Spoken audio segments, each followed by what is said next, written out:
তাকে প্রথমে কেউ চিনত না, ট্রেনে ছিল কিন্তু নাম ছিল না। বিটিএস এর ঘোষণা পর্যন্ত কেউ জানতোই না ভি নামে কেউ আছে। তবুও সে হাসতো, কারণ তার ভরসা ছিল তার ভাইদের ওপর, ভরসা ছিল নিজের স্বপ্নের ওপর।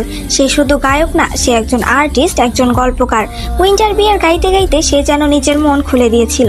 তাইয়াং সবসময় একটু আলাদা ছিল, কখনো চুপচাপ বা কখনো পাগলাটে, কিন্তু সে তার ভাইদের জন্য ছিল সবসময় এক আশ্রয়। যখন কেউ কাঁদে সে চুপচাপ পাশে দাঁড়ায়, যখন কেউ হাসে সে সবচেয়ে জোরে হাসে।